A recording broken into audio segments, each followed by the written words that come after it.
Yo, yo, yo, yo, yo.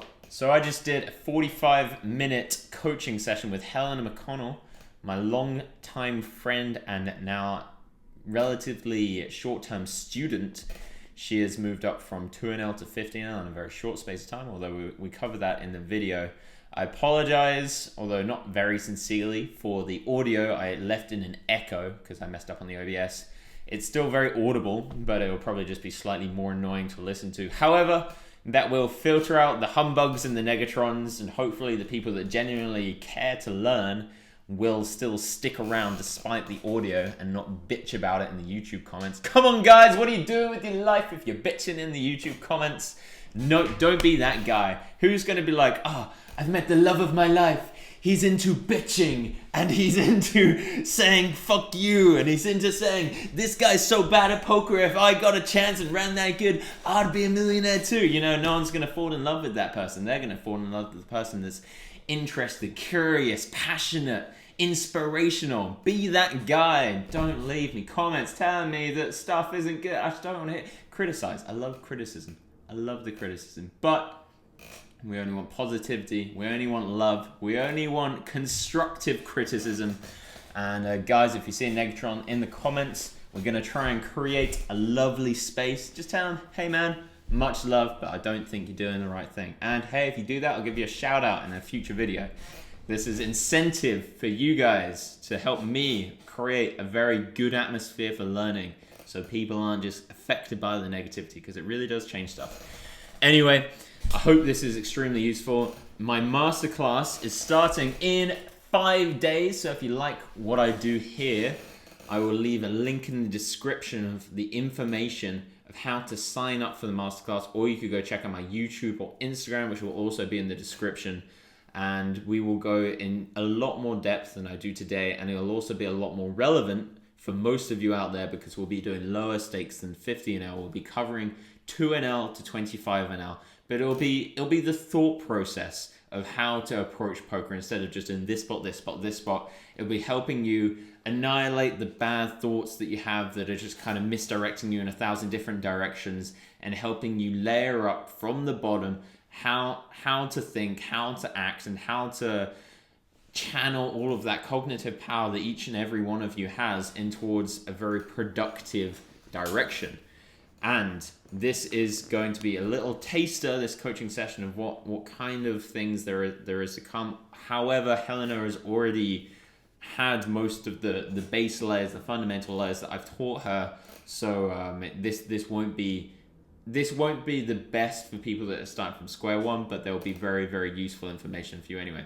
So if you are interested in masterclass, even if you're not a cash game player, this will be very, very applicable. It's a question I've had asked a lot of times. I'm an MTT player, Charlie. Do you think this is helpful? First of all, I don't think you should be playing micro-stakes MTTs. My personal opinion, I think you should be playing cash games until you can beat 50 or 100 now. I think that you want to be getting better at poker, and cash games is the ones to get better at poker in the early on in your career. Even if MTT is a higher EV for you and they're more fun, I think it's still better. But if you do still want to play MTTs, there is a lot of crossover, like from one thought process to another. Cash game to MTT, there's huge amounts of crossover, and I truly believe it would be extremely beneficial for any micro stakes players out there. We have a lot of people signed up already. I'm really excited to do this. I'm getting a professional team to help with the production. If you want to sign up and join us, it's on 2 p.m. to 7 p.m. Saturday the 9th, and then 2 p.m. to 7 p.m. Sunday the 10th. If you would like to buy/purchase the footage, it's going to be $150 for the whole package, and you can join us as well for that $150. You'll get the link to join us, your own personal link. Plus, you'll be able to watch it back as many times as you would like. It's going to be sick. We're going to have loads of other things. We're going to be getting involved with meditation. We're doing some guided meditations because I think it's so valuable. So many more things. Anyway, hope you enjoy this footage, and let me know if you have any questions about this or the masterclass or anything. I can't answer all the questions, but I'll read them all, and I'll answer the ones that I think are most relevant or pertinent. Okay. Hello, boys and girls, ladies and gentlemen, beautiful people. I am not as energetic as I sound, but I'm going to try and pull it off. Here we have Helena McConnell. Here's a photo of her if you want to go stalk her on Facebook. She's newly single. slide in the DMs. You won't be the first. You won't be the last. 69 likes. What a life. And let's try and get her some more Instagram followers, Twitter followers, because Helena, you live for that shit, right? We're going to be reviewing her 50NL session. Helena McConnell, who was on 2NL less than a year ago. I'm going to guess probably like 8 months ago is the last time you were on 2NL. Seem reasonable? 2NL, guys. And to get up to 5NL, you only need $100. So she had less than $100 8 months ago, let's say. She's now got her bankroll up to a whopping $3.9 thousand, even after taking a bunch out for her private life at Christmas and whatnot, so she didn't need to like borrow money for Christmas presents this year. Shout out to financial independence. Pretty sick. And she's now crushing live poker as well. We played one sit and go in a home game, which she won, and then we played a 1-2 session, which she bought in for £250, cashed out for $965, and now let's watch how she does it. The information will have trickled down from me to her and from her to you, so that hopefully she can be a good messenger, adding in her own little spark of genius, which I'm sure is there. And starting off with a spark of genius, we have a 3-bet that's too small. However, I do commend her, because this is the sizing that I have been telling her to go to. And you've stuck with it despite the other regs, I assume, going quite a bit bigger. Do you think that's the case, that the regs have been 3-bet? Yeah. So generally you're actually meant to 3-bet. It's really small. Oh yeah, I get that a lot. So yeah, intense, right? 6, nice. So the reason that we were 3-betting smaller on 2 to 25NL is because using this size, you can actually get as much fold equity as you would using any other size, basically. People aren't like, oh, I'm getting these pot odds, so I need to call this hand. They're like, I've got king 10 suited, I call, or I've got ace 5 off, I fold. They're not thinking too much about pot odds until you get around to a 50, and especially if you're about to take shots at 100 now, that's when people are going to start paying a lot of attention. So we're going to change this. Actually, the correct size is probably to go to like 6, but we're not going to do that because I still don't think people are going to be adjusting that much at 50 and 100 now. So we'll go to like 475 here. We'll try and go like 4x roughly out of position. In position, we can go like 3.2x still. We don't need to go too crazy there. People are still making their mind up how big you meant to 3-bet in position, so you don't need to worry about it. It's quite funny how there's like, in the poker world, there's these swings of what's known as correct and incorrect, and you can open 2.5x on the button. Yeah, you can like 2.1x it under the gun, and then 2.5x it on the button. Okay. Yeah, I sometimes just amazing with just scroll up with the Brilliant. This 4-bet is a good hand to 4-bet with. What was the reasoning for 4-betting this guy? I don't really know what your HUD says at the moment. He folds 4-bet 50% of the time. I should probably look at the positions now. He's 3-betting 10% of the time, which seems enough to make yeah. You definitely, I mean, if your HUD allows it, which it does, you can just check how much they're 3-betting out the small blind. You should be in the habit of doing that, and if you don't want to like click on it every single time, just get it on your HUD. You can genuinely make your HUD just like slowly more complex. When I used to play, I would have probably like 3 times as many numbers on them, and then if I clicked on it, it would pop up and have like rows and rows of new numbers as well. So as we'll go over this in private, I guess, but the better you get and the more comfortable you get. Do you know what all of these numbers are, don't you? Yeah. So you can hopefully you can just add a couple like every week or something, and then you won't forget. Something that a lot of people do is they kind of just add in like 30 numbers and then only use like 3 of them, and that's just too overwhelming. So you can 4-bet here on these stakes. I'd say probably to like 1350, but it's not too much of a big deal, especially in position. Out of position, you can go like this. This is actually like a correct 4-bet size, reasonably correct anyway. But again, on these stakes, I don't think people are going to be peeling wide enough, because if you 4-bet, they're meant to be peeling like if you 4-bet to like say $13-14 here, they're meant to be peeling pretty wide. I just don't think people at 15 will do. Yeah. Cool.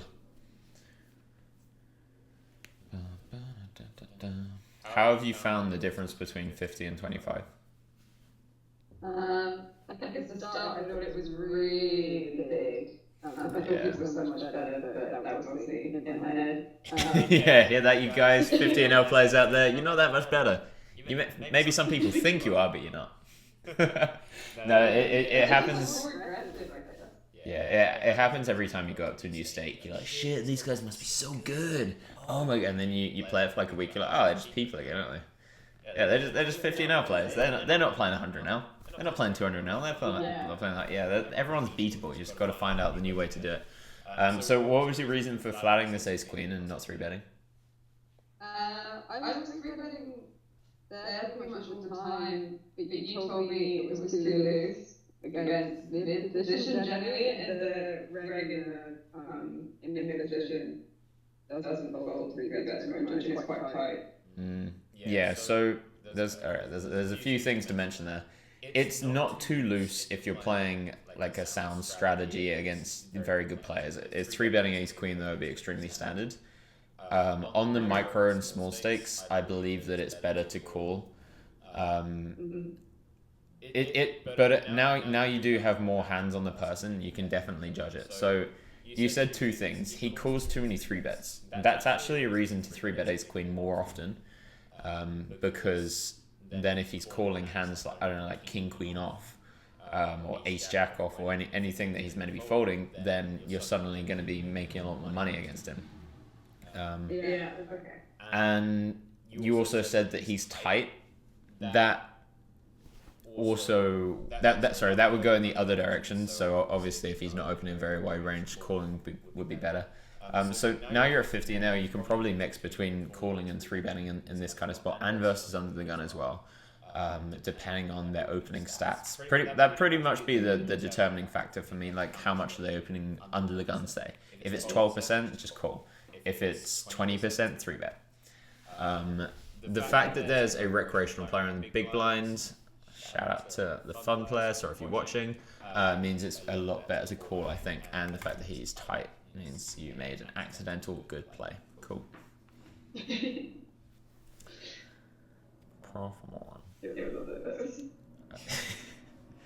Yeah, I mean, some of the stuff you're doing live, I know you were freaking out, and you're watching. Helena, she may look cool, calm, and collected to the untrained eye. You actually did look pretty chill when you were playing, but she was freaking out on the inside, and she wasn't like, wait, why are you 3-betting to $3.50? I don't know. I mean, it's fine against a recreational player, I guess, but with ace king, you still kind of want fold equity, and recreational players tend to just call 3-bets pretty wide anyway. So I get it if he's super wide and you have a hand like queen jack suited. Even that you don't like queen jack off maybe. I don't know. There's something like that you might want to 3-bet small so you can still get calls from his like queen 9 offs and stuff and things like that. But with ace king, you want to build a big pot. You want to play a big hands. You also want them to fold some reasonable percentage of the time. Just go to like $5, $5.50, something like that. Okay. Yeah, I've definitely been changing the size of the board without thinking about it too much. Yeah, it doesn't matter too much, especially when you flop top 2. It's actually pretty good if you keep them in. But it doesn't matter too much against recreational players. All right, so why are you betting to? Like small enough to keep it in. Maybe king X, weak ace X, which probably will be actually, but maybe with gut shot hand and stuff. Yeah, I think the gut shot's pretty important. He might still decide to call like pocket 9s if he's a recreational player. If you just go 2, they sometimes just float random stuff. The king X I think would probably call 3. The ace X I think would, it doesn't matter. We're probably getting loads of value from an ace, whatever. So we probably want to try and target the king X. I would say go 3, but 2's super fine. 2's kind of like standard if you're playing like theoretically sound strategy. I like the c-bet with the 5s here. I don't know, actually, maybe I don't.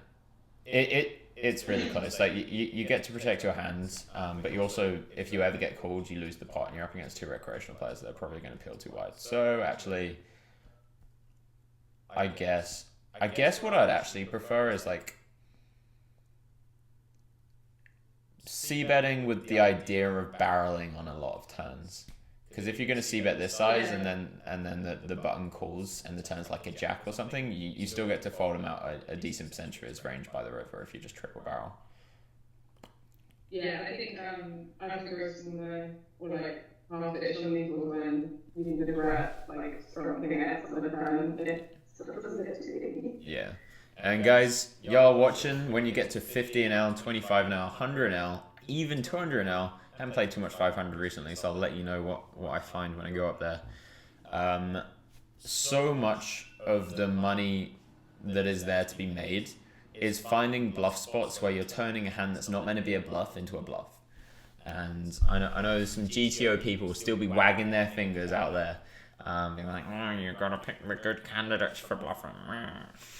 But you don't. You just need to be thinking, okay, what is their range? How much of that can I fold them off? It doesn't really matter what your hand is unless you have showdown value that's going to be beating a decent proportion of their range. But let's say he calls and the turn is a jack, an offsuit jack. Say the button calls and the turn's a jack. You're suddenly now only beating a few combos of his hands, but you can probably make like 80% of his remaining range fold by the river. So, turn the stuff into a bluff. Pretty fucking legit. Anyway, so we're betting 2. Could have bet 3 probably. Super fine. I think the goal is now to make sure that we definitely stack something like ace queen and ace jack. Okay then. That is terrible. Right. What was your reasoning? You're saying like versus fit. Sometimes You about I don't to... take the money all the time. But going. If he checked the river, what was your bet going to be? Maybe like over slightly or like $8. But I like tank bet. Yeah, I like that in some spots. If he only had $10 left, I would like you to check back the turn and then shove the river, because, and this is a good thing. Like you've got the concept right, you've just misapplied it. So going bet, check, bet for value against recreational players will very often get you a call on the river. However, in a spot where you have an absolute nutted hand and you want to try and get as much value as you possibly can, then you want to just be going 3 streets of value. Let's say, you know, he's got almost 3x the pot on the turn. You can get all of that. If you go 8, and then there's 26 on the river and he's got less than that in his stack. So you can just go bet, shove, and he might call you down even with like king, queen, because he's a recreational player. And very, very often he's going to call you down like ace, queen, ace, jack, ace, 10. So hopefully do you shove? Amazing. I love it. So another thing to talk about here. Oh my god, I bet it works. Judging by that gleeful tone in your voice when you're like, you'll see in a second. I bet it works. Yeah. I get so many soul reads on Helena. When we were playing live, I got her. Jesus Christ, I got her exact. I guess you played it perfectly because I wouldn't have got maximum value from King Deuce. Yeah, when we were playing live, I got her exact hands so many times. Amazing. So yeah, when a recreational player does bet small on the river, it's kind of like that. If you bet small on the river and then someone else raises, you're like, oh, I've induced them. So they actually very often have the same kind of thought process. So going absolutely huge here is definitely a good option. I think shoving on these spots is really good. If you're in a tournament, shoving not good. But people, when they're playing Zoom, for some reason they just don't give a fuck about stacks. If they're deep in a tournament, they really do give a fuck about their stacks. So it really is spot specific. Let's say we're in like a $200 tournament with like 30 people left and there were like 3,000 entrants. I would probably go to like, let's pretend that everything's ratioed up nicely. I'd probably go to like $12 here. But in Zoom, I love it. Everyone ain't playing 15L Zoom to fold. Hopefully you made a nice old note there. Game the station label, I like it. Sorry if anyone's watching and you see yourself labeled as a station. Hopefully it will at least be useful information. Alright, we have folded to a station. Why are we folding to a station? What are his opening stats there? 18, 14, 17, 21, 26? Yeah? Yeah. Alright, cool. So he's opening 14%. It's pretty tight. Yeah, okay, I like it. I like it. You definitely can get away with 3-betting those spots against These station. are the kind of people I think also have labeled as stations who are just like tight players. Oh, really? Don't do that. Stop Yeah. opening 3x. I have like a lot of regs I think I'm labeled as station. Because I've caught myself out doing that a couple of times. If I'll just like 3x pot the river and someone called ace high, I'll just snap him the station label and then just like 10 seconds later be like, no, that's fine, I guess. Good, nice hand. Give him a fishy label. He's limped. He's limp called under the gun. Give him a fishy label. God damn it. Alright, so he's called the turn. What are we going to try and get value from? I don't know, other pocket pairs and stuff, maybe 7 and I have a gut shot that might draw. Yeah, so we want to try and get value from... If once in a blue moon he has a set as well, he could have 5s, he could have 3s, 4s, deuces, although he could call the flop real quick, so it's unlikely. He could have 7s, but you have to make sure you don't get bluffed by 6s as well. So there's a downside to going this small, but it's not too big. I would say $2 is too much. I don't think even a set's gonna call $2. Oh, fuck's sake, man. King 5. Brilliant. All right, I'm underestimating the different kinds of recreational players. I hate it when that happens. I'm like, this will never work, and it just works. Hopefully, that won't happen too many times. This is already quite a long video. I'm not sure how long we should make it. I guess we can go through the whole footage and just turn it into 2 videos. Ace 9. Stop opening 3x. So annoying. Ace 9 from the cutoff is loose, guys, but when there's a recreational player, especially a station in the big blinds and one on the button, is definitely an open. Probably go to ace 8 off. Fuck it. Ace 9 off feels so much better than ace 8 off. I don't know why. You know? Ace 10 and ace 9 has a bigger gap than ace 8 and ace 9, but still, ace 9 and ace 8, the energy around those two. I think just because ace 9 is so often an open from the cutoff and ace 8 is never. I think I just have that association. This is something that you should probably play that. You can 3-bet. Yeah, you can 3-bet that. 15% of the... It's a small sample size, but 15% of the gun, and he might be a recreational player. And yeah, it's just a hand that's kind of like standard-ish to 3-bet. So you can go to like 4x there again. And then you have a pretty balanced range for when you have aces and stuff as well. Plus, yeah, you would. I think just because he, I don't know, he seems tight, but I guess that's not much of a fight. It's not on the hands. Yeah, I mean it's reasonably tight, but yeah, it's also a really underbluffed spot as well. So like big blind versus early position, small blind versus early position. People at 50 and 100 L, and even 200 L, people are just really under 3-bet bluffing it. So they'll always 3-bet aces, kings, queens, and ace king usually, and they'll almost like a lot of people just won't have any 3-bet bluff ranges. They might like 3-bet ace queen as their worst hand kind of thing. But to balance out, you need quite a lot of suited broadways in there. Yeah, I remember being like proud of myself, but not really. I mean, if you're one of those people that always 3-bets those kind of hands without really thinking, then it's good that you're taking time to at least think through the variables. Yeah, you've 3x'd into someone that has not many big blinds, like 10 big blinds, and now you're just put in a really disgusting spot when he shoves, which you're probably gonna fold, but it's close. Yeah, just shove. I love it.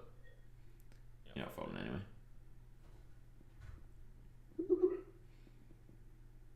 So you're a natural tournament player. Label him a fish. Oh yeah. Good in. I like how many labels you have on these stakes though. You watching just because I guess because the recreational player called for bet. Oh no, he's got ace king probably, and he's screwed. Or he's just got ace jack, and he's not that good. Nice, fair enough. Yeah. Interesting. Guys, don't call 4-bet 9s. Don't do it.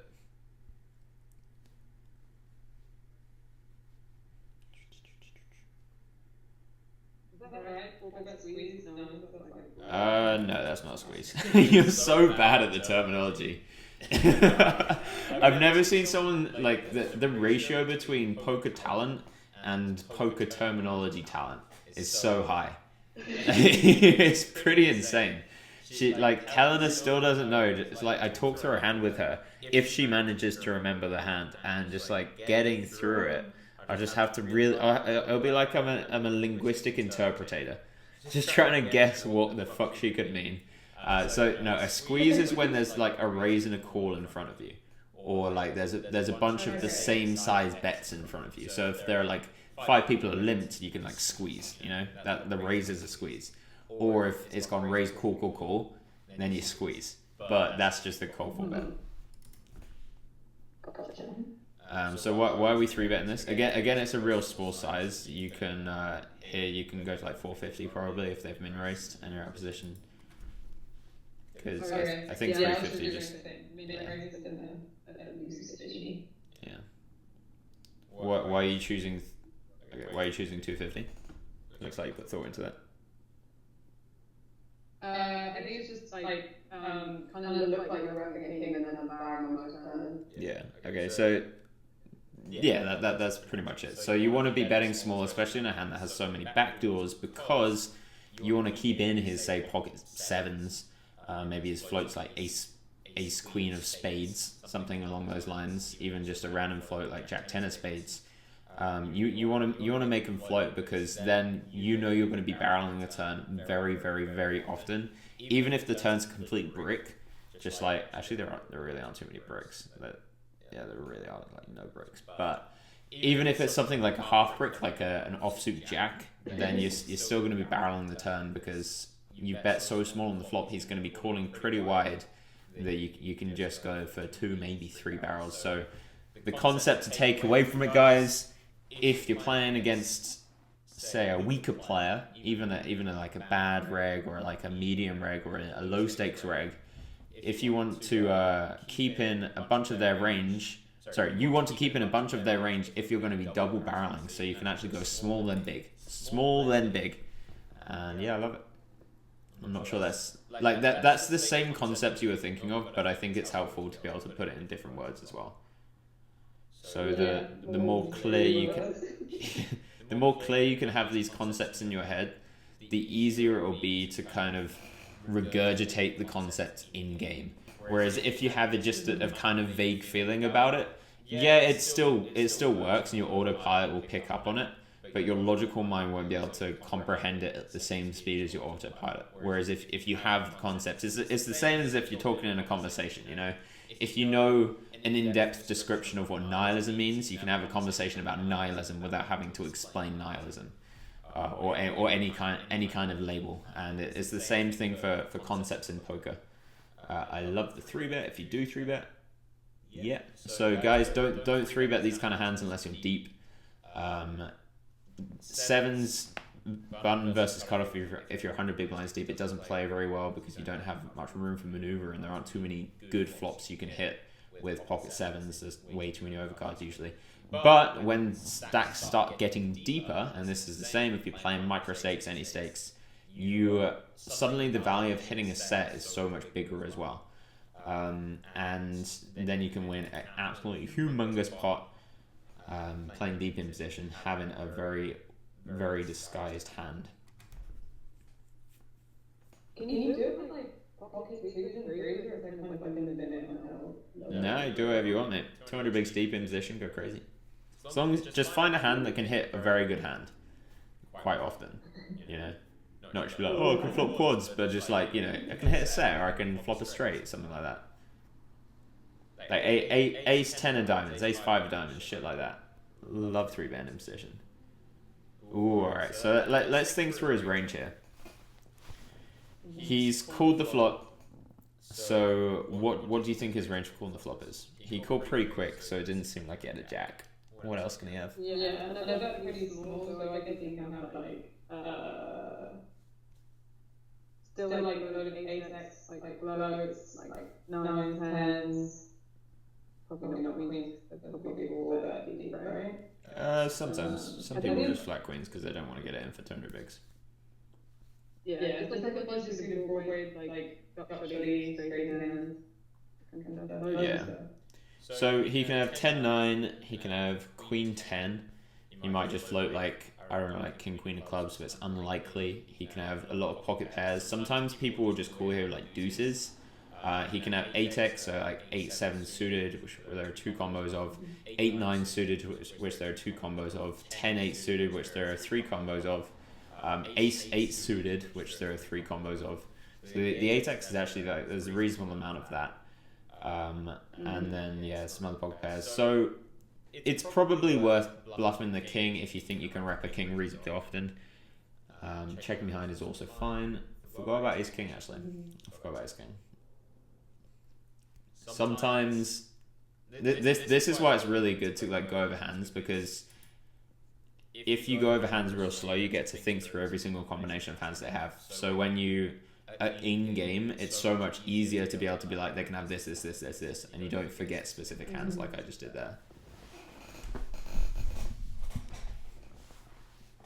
Love the check raise. I don't love the timing of the check raise. I think when people do it quick, I'm always like, nah, it's bollocks. They ain't got shit.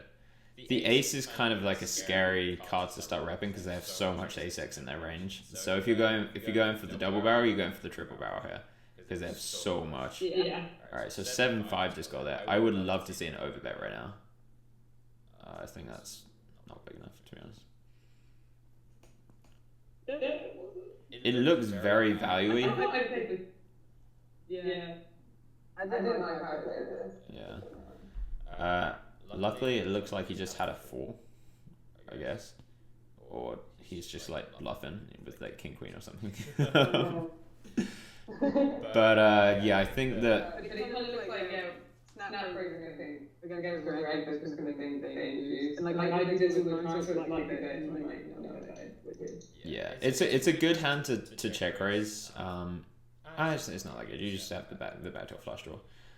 It's pretty good usually to choose either hands that have backdoor flush and straight draws, or hands that have overcards and backdoor flush draws as well. So like queen jack suited would be a good one, jack 9 suited maybe, because then if he does call with something like 10s, then you at least have some outs. Yeah, so it's not too bad, especially because on these stakes people are going to be way over c-betting these 4-4-3 kind of boards, so it's good to go kind of crazy sometimes because he is going to be like bet calling the flop with like his king jacks and his ace-x. So if the turn is something just like a 7, you can bet and he's going to have to fold all of them. So on the turn ace, he just has so much ace-x in his range that it's pretty unreasonable to expect it to fold to 9. His range is probably like 75% ace-x by the time you get to the river. So yeah, I think it's like raise. I think it's like if I can look value it and then I lose less. It's kind of better than overbetting, but I think that's true in most situations, and I think that's a really good concept that you figured out by yourself. So kudos for that. You do get cheaper bluffs if you just try and look value-y than if you try and look value-y by 3x potting. I just think in this specific situation he would expect a 4 to go bigger because a 4 is trying to get value from an ace, So I think going like if you want to bet the turn, then you have to bet the turn big, then like $22 into the river or something like that. Okay. Or even like shove in the river for lols. Because 7-5 suited got there as well, which is kind of nice. And he might expect you to stop with your 6x.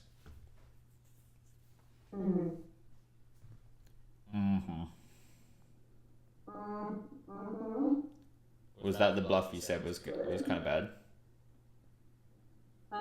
You said that there was going to be a hand that was pretty bad, like a bluff that was pretty bad. Was that it? Oh, it was that one, yeah. Oh, perfect. All right. If that's the epitome of the badness in this, then we're okay. That's it. Yeah. I think that was the last one. All right. Are we gonna try and rep a queen, boys? Here we go. Damn it, posted out. That guy's like, well, if they're not gonna fucking rep a queen, all right, let's do this. I always think of those boards as just suicide. Yeah, it might be. I mean, you only really have the guy to your left to get through, because the other guy probably would have bet queens on the turn, because he's a recreational player. Although it would be good to check queens, obviously.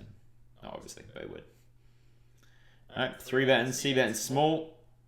Bad turn. Are we going to keep barreling? No. So our hand is very face up as ace high right now. What's he going to do? 10? I don't know. Feels like a bluff. Yeah, that's pretty cool. It's whatever. It's definitely a standard fault, but feels like a bluff. Although when they go an exact number, I found that it's way more often value. It's just in that spot, I would expect his like pocket nines or whatever to probably go like 6 or 7 or something like that to try and get a call from ace high. Okay. Wait, did you just fold something weird? Okay. Oh, 7-5 suited? No, you're fine. Is that yeah, No, it's super fine. Right? You can open 7-5 suited on the cutoff if there's a recreational player in the big blind. So here we're betting the turn, trying to get his ace highs to fold, right? So it's like ace deuces and stuff. If the river's a deuce, what are you going to do? Also deuce.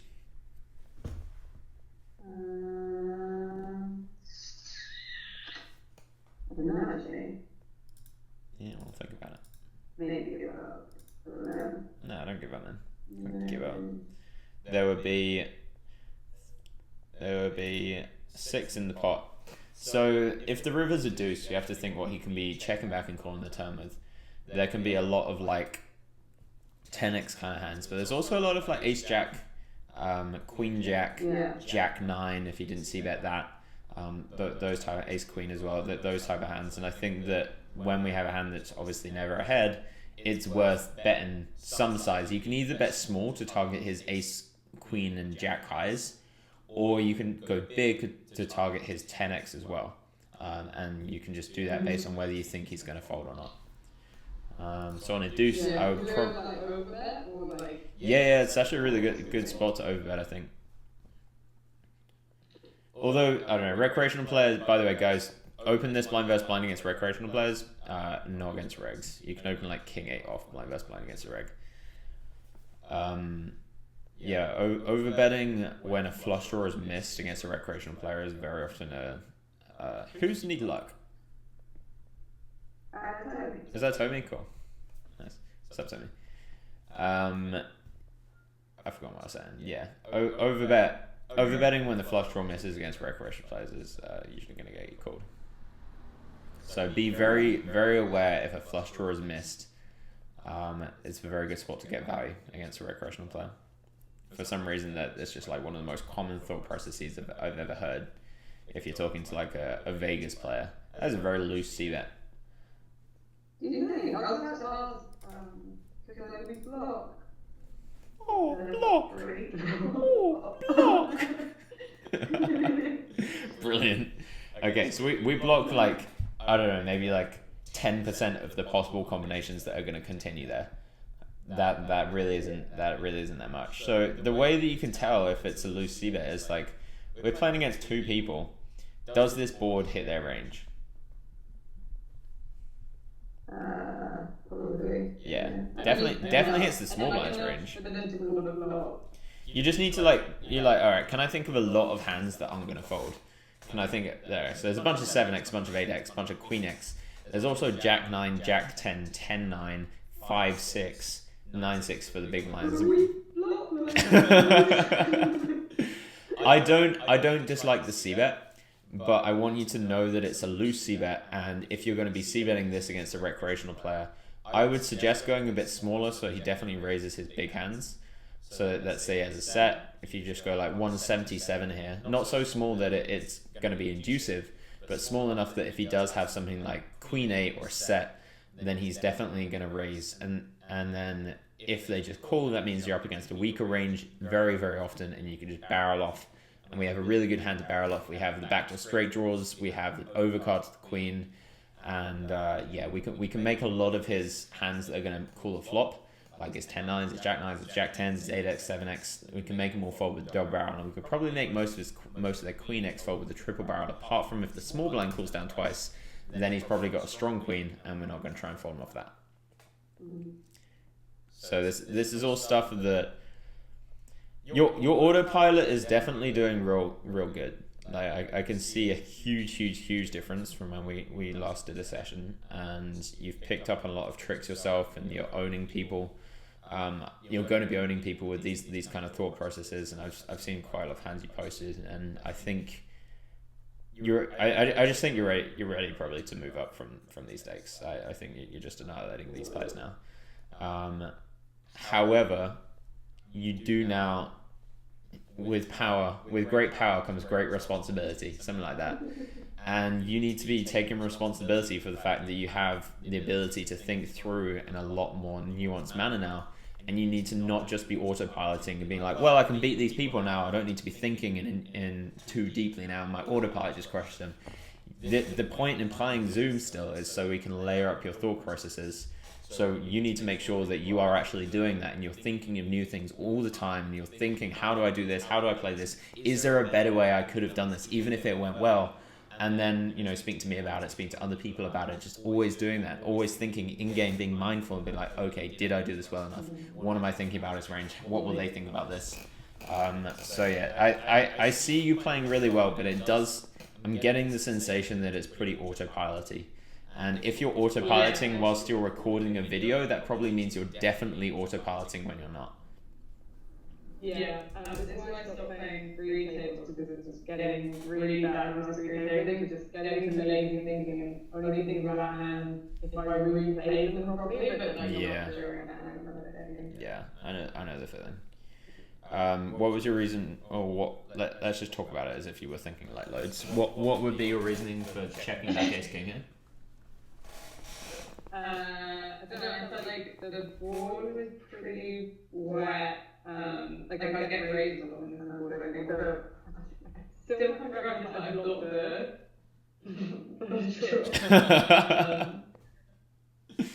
the ace of spades makes it actually quite significantly better to check back, because if the turns are spades, then you actually get to continue the hand. But the problem with 3-betting and checking back here is you kind of turning your hand face up is almost always ace high, and it makes you extremely easy to bluff, and there's not really anything you can do about it. The board, even though it's coordinated, I don't think people are going to be check raising too much unless they have value. People don't tend to check raise their queen jacks in these kind of spots when they're deep, because they're just like, oh, I can probably call. I was trying to win a big pot by calling. I might be wrong. I haven't played too much 15R recently, but from when I've ever played the people of these standards, they tend to just call, and they don't check raise bluff too much out of position, because they're like, well, I'm not going to try and fold any off fucking aces. That's crazy talk. I can only rep sets in 10-9. So I think it's a lot better to c-bet here, and the cool thing about c-betting is that there are going to be a lot of hands that we can make fold on the turn. So let's say we c-bet, I don't know, like $6.50 or $7, $8. So let's say $7.50. Let's go kind of mid-range. He's going to be calling 10x, 9x, and I'm going to go through this so you and other people listening can actually just get this hammered in their head. You're going to be thinking about this clearly. 10x, so like ace 10 suited, queen 10 suited, jack 10 suited, king 10 suited, all of those kind of hands. And then there's going to be some 9x, like jack 9 suited if he calls that pre. 9-8 suited, maybe 9-7 suited. That'd be pretty damn loose, but maybe ace 9 suited as well. And then here's the cool bit: he can have queen jack suited, he can have king queen and king jack suited, and maybe even some king queen offs if he's loose. And then he can also have his ace kings and his ace queens, especially if they have the king or queen of spades in them. He'll probably be calling that, and his 7-8 suited as well. So a lot of those hands, if we bet $7.50, they're all going to be calling, and his spade combos as well. Although we list most of those in the ones I already said. If you then, let's say, okay, so it's going to be 28.50 on the turn the deuce, you now bet like 22 or something. He's like, shit, I've either got a hero call down for my whole stack, which is like, you know, an extra 150 big blinds, or I can just let it go and just assume he probably has aces. So in these kind of situations, I think people are going to be way over folding.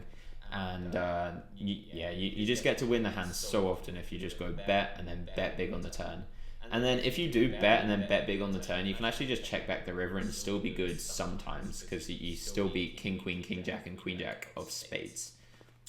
So, a lot better than just checking back and being like, oh, give up. Yeah, it's kind of the only... Another big guy they should be when like they sold it. And when you open, like, could be a big query. Yeah, he's not under the gun, by the way. Oh my god, are we raising? I love it. I mean, I'll probably call you down. Oh my god. Oh, you're so lucky, man. That guy's so annoyed. He's like, fuck, I've got eights. I knew it. I just knew that he just had an ace. I mean...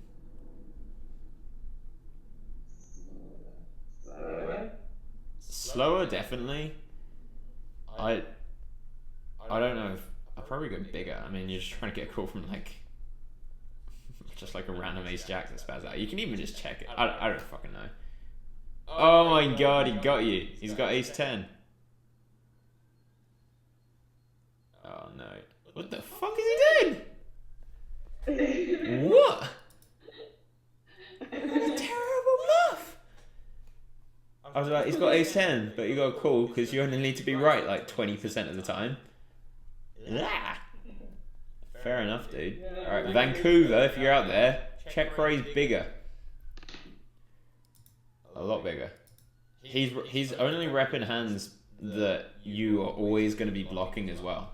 Because when he bets the turn such a value size, he's saying, I've got one pair. And now he's check raising the river, he's saying like, I've got better than ace king. So he's like, he's saying, I've either got ace 5, ace 9, or ace 10 suited. Maybe ace 2 suited.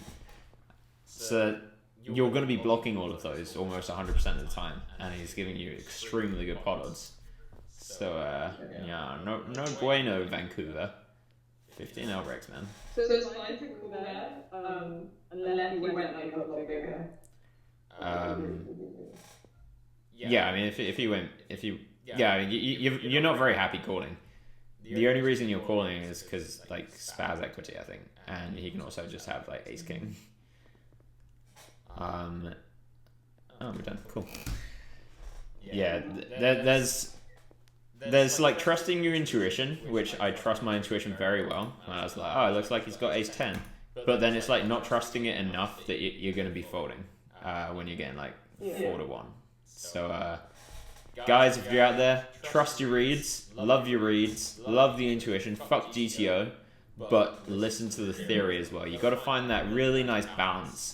And especially if you learn live reads as well, live tells, you really have to find that balance between like, I'm pretty sure he's weak here, but at the same time, theory, combinations, all of this stuff. And you have to, it takes a long time. You swing either side with the pendulum and you can go really extreme one way or the other. And you have to try and find that balance. And you have to do it based on how good your intuition is, how good your theory is, how certain you are about that specific spot, how certain you are in terms of theory as well. You just got to find the balance, and I think that's the concept to take away from this hand, apart from don't do what that guy just did, for the reasons I said, is to, and I guess the other concept is 15L is very beatable, by the way. Wish you could make a real living off. If you're beating 15L and playing it full time, you can make a genuine living off it, right? I don't know what a win rate of 15L is, but it seems like you probably can. Yeah, you can be $100 a day is enough to live off. So yeah, you can crush that. Yeah, if you can make like $200 a day probably. Anyway, guys, the thing to pay attention is we say fuck GTO, we say play intuitively, but that does not mean that we neglect theory, we neglect maths. We don't let those GTO bots say you can't know how to play poker unless you know game theory. It's like, no, you just know theory. Anyway, sorry. Still apparently got a chip in my chip. Wow, this went for 45 minutes. All right, cool. Helena, you want to say goodbye? Bye. Nailed it. All right. Peace, guys.